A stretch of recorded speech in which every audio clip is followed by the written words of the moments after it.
Hi hello నమస్తే welcome to cube TV. నేను మీ చార్మి. ఈరోజు మనతో పాటు ఒక స్పెషల్ గెస్ట్ ఉన్నారని చెప్పుకోవచ్చు. అది మరెవరో కాదు, కీమనీ రియాలిటీ ఎండి రాజ్ కుమార్ సార్. సార్కి ఇండియాలో అలాగే దుబాయ్లో 15 సంవత్సరాలుగా రియల్ ఎస్టేట్ బిజినెస్లో అయితే చాలా మటుకు ఎక్స్పీరియన్స్ ఉంది. మరి సార్ ఎక్స్పీరియన్స్ ఎలా ఉండింది, అక్కడ కన్స్ట్రక్షన్ బిజినెస్ ఎలా ఉంటుంది, అక్కడ మరి రియల్ ఎస్టేట్ రంగంలో ఎలాంటి ఫ్రాడ్స్ ఉంటాయి, అక్కడ పని ఎంత ఇన్వెస్ట్ చేయొచ్చు, ఏంటి వీటన్నిటికి సంబంధించి ఫుల్ డీటెయిల్స్ ఇవ్వడానికి సార్ అయితే రెడీగా ఉన్నారు. సార్తో మాట్లాడదాం. నమస్తే సార్. నమస్తే అండి. Sir first of all welcome to our channel. Thank you for inviting. So sir, ఇప్పుడు ఫస్ట్ అండ్ ఫార్మోస్ట్ 15 సంవత్సరాలుగా అంటే చాలా ఎక్స్పీరియన్స్ అని చెప్పొచ్చు సార్ ఓవరాల్గా చూసుకుంటే. మరి ఇండియాలో అలాగే దుబాయ్లో కూడా మీకు చాలా మటుకు రియల్ ఎస్టేట్ బిజినెస్లో ఐడియా ఉంది. మరి ఎప్పుడు స్టార్ట్ చేశారు, మీ జర్నీ గురించి కొంచెం ఎక్స్ప్లెయిన్ చేయండి సార్ మాకు. నేను ఫస్ట్ 2007లో ఎంబీఏ చేశానండి, రియల్ ఎస్టేట్ ఎంబీఏ. అప్పట్లో ఎక్కడ ఉండేది కాదు, రియల్ ఎస్టేట్ చాలా ఉండి. అప్పుడు జస్ట్ గూగుల్ సెర్చ్ చేస్తే అక్కడ బాంబేలో ఆకృతి సిటీ లిమిటెడ్ అనే company real estate course start చేశాను. నేను అక్కడికి వెళ్ళాను. అక్కడ 2 years కోర్స్ చేశాను. అప్ టౌన్ రియాలిటీ అనే కంపెనీలో బాంబేలో వర్క్ చేశాను. సో దాని తర్వాత హైదరాబాద్కి వచ్చి ఇక్కడ పార్షనా డెవలపర్స్ అని ఢిల్లీ బేస్డ్ కంపెనీ, దాంట్లో వర్క్ చేశాను. ఆ తర్వాత మంజీరా కన్స్ట్రక్షన్లో ఒక ఆల్మోస్ట్ 7 years వర్క్ చేశాను. ఫస్ట్ టైం దుబాయ్లో నాకు ఆఫర్ డమాక్ ప్రాపర్టీస్ నుంచి వచ్చినప్పుడు వాళ్ళు ఆఫర్ అరౌండ్ అప్పుడు 17 dirhams ఉండేది, అరౌండ్ 17 rupees ఉండేది 1 dirham. వాళ్ళు ఆఫర్ చేసినప్పుడు 8,000 dirhams ఏదో ఆఫర్ చేశారు. నాకు అంత ఐడియా లేదు కంపెనీ గురించి. నాకు ఒక 10,000 అట్లీస్ట్ 1.8 lakhs ఇస్తే కానీ నేను రాను అది అని పెట్టేసిన. నాకు పెద్ద ఇంట్రెస్ట్ లేదు. మళ్ళీ వాళ్ళు కాల్ బ్యాక్ చేసి రా పర్లే అన్నారు. ఓకే, అసలు ఏముంటే దుబాయ్ ఏం తెలీదు, జస్ట్ ఒక ఫ్రెండ్ కానీ రిలేటివ్ కానీ ఎవరు కూడా లేరు. ఆపర్చునిటీ బాగానే ఉంది, ఒకసారి ట్రై చేద్దాం, ఒకవేళ అర్థం కాకపోతే వచ్చేద్దామని వెళ్ళాను అనమాట. సో ఆ కంపెనీ అక్కడ ఆ టైంలో one of the largest biggest real estate developer ఇప్పటికీ కూడా Damac properties. I love that company because వాళ్ళు ఆల్మోస్ట్ చాలా టైం ఇచ్చారనమాట నాకు. నార్మల్గా 2 monthsలో ఒక డీల్ కూడా కాకపోతే హైదరాబాద్లో కానీ ఎక్కడైనా ప్రెషర్ ఎక్కువ ఉంటుంది. ఆల్మోస్ట్ 6 months అయినా కూడా వాళ్ళు ఆపర్చునిటీ ఇచ్చారు. దెన్ 6 months తర్వాత నేను డీల్స్ క్రాక్ చేయడం మొదలుపెట్టాను. అలా నేను దుబాయ్కి వెళ్ళాను ఫస్ట్ టైం. వెళ్ళినప్పుడు రియల్ ఎస్టేట్ మనకంటే అంటే వేరే కంట్రీస్ కన్నా కూడా చాలా అహర్డ్గా ఉన్నదన్నమాట. వాళ్ళ మార్కెటింగ్ కానీ, వాళ్ళ సేల్స్ స్టైల్ కానీ, వాళ్ళ ప్రొడక్ట్ నాలెడ్జ్ ఇవ్వటం కానీ అవుట్ ఆఫ్ ది బాక్స్ ఉంటుంది. ఫస్ట్ టైం అక్కడికి వెళ్ళినప్పుడు వాళ్ళు ట్రైనింగ్ కానీ ఒక పెద్ద ప్రొఫెషనల్ని తీసుకొచ్చి వాళ్ళు ఆల్మోస్ట్ $1 million స్పెండ్ చేస్తారు ఆ ట్రైనర్కి. అంత స్పెండ్ చేసి ఆయన హార్డ్లీ 1 week క్లాసెస్కి అంత ఛార్జ్ చేసేటోడు. 2013 గురించి చెప్తున్నాను నేను. ఓకే, అంటే మిమ్మల్ని ట్రైన్ చేయడానికి వేరే వాళ్ళు వచ్చారు. బ్రెయిన్ యాడమ్స్ అని అతని ఉంటాయి యూట్యూబ్లో కూడా, మిలియన్స్ వ్యూస్ ఉంటాయి. ఆయన one of the top real estate. అలాంటి వాళ్ళు వచ్చి మాకు కోచింగ్ ఇచ్చేవాళ్ళు అనమాట. సో అది సర్ప్రైజ్ అయిపోయేవాళ్ళం నేను. అండ్ అలాగే ప్రెషర్ కూడా ఉండేది, వర్క్ కూడా చాలా బాగుండేది. అక్కడ కలీగ్స్ అంతా కూడా డిఫరెంట్ నేషనాలిటీస్తో వస్తుంటారు అనమాట. చైనీస్, కజకిస్తాన్, ఉజ్బెకిస్తాన్, రష్యా చుట్టుపక్కల కంట్రీస్ నుంచి చాలామంది వస్తారు. సో అక్కడ నేర్చుకోవడం చాలా బాగుంటుంది. ప్లస్ వరల్డ్ అందరికి కూడా చేస్తాం. మోస్ట్ ఆఫ్ ది సేల్స్ నేను అక్కడ క్లయింట్ని చూడకుండానే ఓవర్ ది ఫోన్ చేసామన్నమాట. డమాక్ ప్రాపర్టీస్కి అంత వాల్యూ ఉండేది.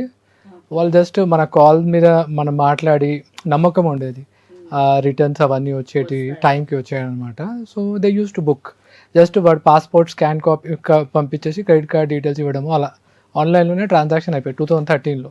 ఓకే, సో ప్రజెంట్ మీరు ఎక్కడ వర్క్ చేస్తున్నారు సార్ రియల్ ఎస్టేట్ బిజినెస్కి సంబంధించి?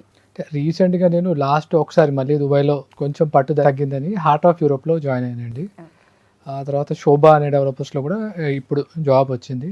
కీమనీ అనేది నా ఓన్ కంపెనీ, అది నేను రన్ చేస్తున్నాను అనమాట కన్సల్టెన్సీగా.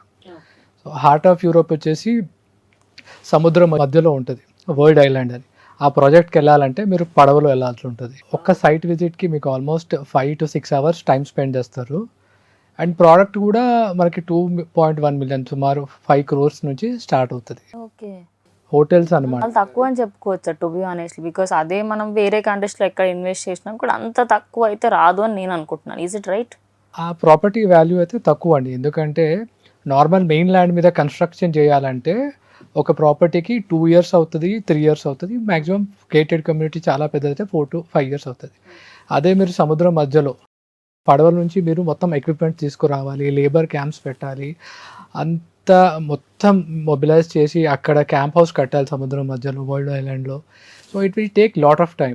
వాళ్ళు ఇనీషియల్గా స్టార్ట్ చేసింది 2012లో అలా స్టార్ట్ చేశారు. వాళ్ళు 2020 అలా అయిపోతుంది అనుకున్నారు, కానీ అది ఇంకా ప్రాజెక్ట్ నడుస్తూనే ఉంది. 80% ఆఫ్ ద ప్రాజెక్ట్ కంప్లీట్ అయిపోయింది. అక్కడ మీకు హోటల్ స్పేస్ వచ్చేసి 4.5 crores నుండి స్టార్ట్ అవుతుంది. అందులో ఫ్లోటింగ్ విల్లాస్ కూడా ఉంటాయి. ఫ్లోటింగ్ విల్లా అంటే మీకు ఒక 2 bedroom వాటర్ కింద ఎక్స్పీరియన్స్ ఉంటుంది.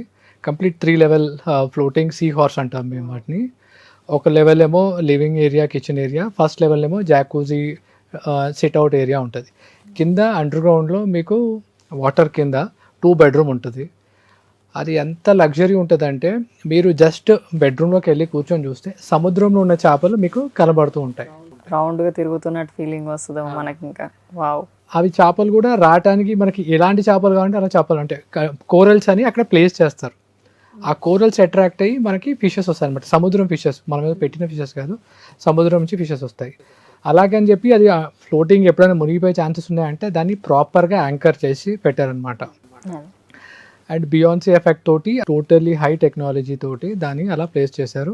And it is very safe and secured.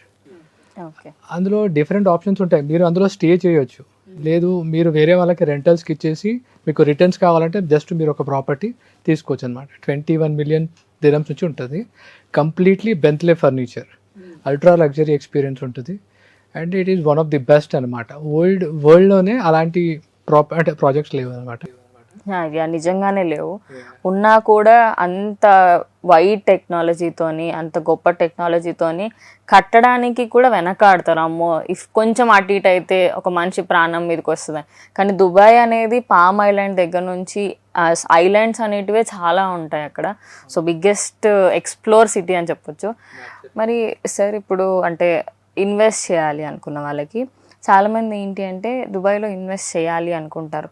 But more overly ఏమైపోతుందంటే అక్కడ ఎవరిని కాంటాక్ట్ అవ్వాలి అనేది తెలియదు. ఇప్పుడు హైదరాబాద్ నుంచి వచ్చారనుకోండి సార్, వాళ్ళకి అక్కడ ఎవరో ఒక నైజీరియా పర్సన్, లేక Russian person, other country person ఎవరైనా కనిపిస్తారు, వాళ్ళ దగ్గరికి వెళ్తారు. వాళ్ళు ఎక్కువ ప్రైస్ చెప్పడం కానివ్వండి, లేదా వాళ్ళ చేతులలో మోసపోవడం కానీ ఇలాంటివి జరుగుతున్నాయని చెప్పేసి మార్కెట్లో వినిపిస్తుంది. మరి అందులో ఎంత నిజం ఉంది సార్? కరెక్ట్ క్వశ్చన్ వేశారు. మోస్ట్లీ మన వాళ్ళు ఢిల్లీ నుంచి, బాంబే నుంచి ఇక్కడికి ప్రాపర్టీ షోస్ చేస్తుంటారు అనమాట. వాళ్ళు వచ్చినప్పుడు వాళ్ళు ఇక్కడ కొంచెం ఇన్ఫర్మేషన్ ఇస్తారు. వాళ్ళు వెళ్ళినప్పుడు అక్కడ వేరే కంట్రీస్ వాళ్ళని కలుస్తారు. ఉజ్బెకిస్తాన్, నైజీరియా, కజకిస్తాన్ ఇట్లాంటి కంట్రీస్ నుంచి వస్తారనమాట. వాళ్ళకి ఏంటంటే మోసం అనేది ఉండదు అక్కడ మోస్ట్లీ. అవి ఒక ప్రైస్ చెప్పి, ఇప్పుడు సేల్స్ పర్సన్ తప్పు చెప్తే కంపెనీ తప్పు చెప్పినట్టు కాదు, కానీ ఫ్రంట్ ఫేస్ సేల్స్ పర్సనే ఉంటారనమాట. వీళ్ళేంది ఇండియన్స్ కదా, మనకు పెద్ద ప్రాబ్లం ఏముండదు, ఏదన్నా వాళ్ళు చెప్పేస్తారు. చెప్పి ఆ రోజు ఆ ప్రాపర్టీ అమ్మేస్తారు. తర్వాత చూస్తే రిటర్న్స్ తక్కువ ఉంటాయి, అది ఉంటాయి, మనం లీగల్స్ అవన్నీ చెక్ చేసుకోరు. బేసికల్గా మన హైదరాబాదీ మన వాళ్ళు అయితే డెఫినెట్గా కొంచెం భయం ఉంటుంది, అరే మన వాళ్ళు తప్పు చెప్పొద్దు అని చెప్పేసి అదొకటి ఉంటుంది. కంపెనీ ఎప్పుడు కూడా తప్పు చెప్పదు. మోస్ట్లీ సేల్స్ పీపుల్ వాళ్ళే ఒక సేల్ అవ్వాలంటే వాళ్ళకున్న ప్రెషర్కి అది వాటికి వీటికి వేరే కంట్రీస్ వాళ్ళకైతే కొంచెం రేట్స్ కానీ అది కానీ తక్కువ చెప్పి తర్వాత రేట్స్ మీరు ఒక్కసారి బుక్ చేశారనుకోండి, అక్కడ క్లియర్గా మెన్షన్ ఉంటుంది అమౌంట్ నాట్ రిఫండబుల్ అని. 2 million dirhams అని కొడితే అది 2.5 ఉంది అనుకోండి, సచ్చినట్టు 2.5 పెట్టి కొనాల్సిందే. మోస్ట్లీ మనకు తెలిసిన వాళ్ళ త్రూ వెళ్తేనే బెటర్.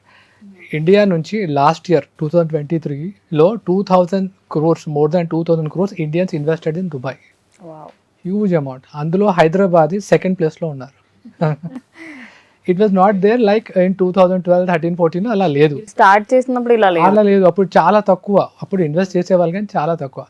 ఇప్పుడు హైదరాబాద్ మార్కెట్ బాగుందని చెప్పేసి ప్రతి బ్రోకరు, ప్రతి ఏజెంట్ మీరు ఎప్పుడైనా చూడండి పేపర్ యాడ్స్, వాట్సాప్, ఫేస్బుక్లో వాళ్ళు మార్కెట్ చేస్తారు. పార్క్ హయాత్, ఏదో హోటల్లో, తాజ్ డెక్కన్లో ఎవ్రీ సాటర్డే సండే నడుస్తూనే ఉంటాయి. మన వాళ్ళు ఇన్వెస్ట్ చేస్తున్నారు, వాళ్ళు వస్తున్నారు. కాకపోతే మన హైదరాబాద్ నుంచి రిలేటెడ్ అయితే వాళ్ళ నుంచి కొంటే, మనం ఎంప్లాయీస్ కూడా చాలామంది వర్క్ చేస్తున్నారు అక్కడ, వాళ్ళ త్రూ కొంటే కొంచెం భయం ఉంటుంది. ఎప్పుడైనా అరే మనం ఫేస్ టు ఫేస్ చూస్తామని మోసం అనేది ఉండదు. ఎక్కువ రేట్ చేసి తక్కువ చేయడము, ఆ రోజు ఎలా చేసి ఆ టోకెన్ అమౌంట్ తీసుకోవడము, ప్రెజరైజ్ చేసి ఉండదు.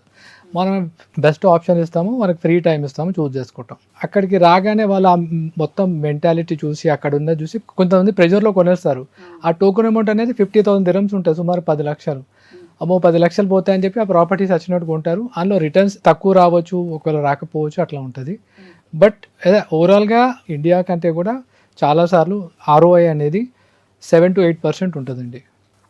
సార్ మరి ఇప్పుడు దుబాయ్లో అనగానే మీరు ఇందాక అన్నట్టు ప్రెషర్లో కూడా కొనేస్తారు చాలామంది అని, ఎప్పుడైనా మీరే ఎక్స్పీరియన్స్ అయ్యారు అలాంటి వాళ్ళని ప్రెషర్లో కొనేయడం, దాని తర్వాత అమ్మో ఏంటిది అన్నట్టుగా కొంచెం వాళ్ళు టెన్షన్లో అమ్మేయడము, లేకపోతే సెకండ్ పార్టీ వాళ్ళకి ఎవరికైనా ఇవ్వడం, అలాంటివి చేసినప్పుడు మీరు ఎవరికైనా హెల్ప్ చేయడం కానీ మీ సైడ్ నుంచి డర్మాక్లో పనిచేసినప్పుడు కానీ ఇప్పుడు ఎప్పుడైనా అయింది సార్ మీకు? అంటే డమాక్లో మేము మ్యాక్సిమం ఫోన్లు చేసాలండి. కొంతమంది అప్పుడు మార్కెట్ చాలా హైప్ ఉండేది, ఎక్స్పోర్ట్ 2020 అని అనౌన్స్ చేశారు.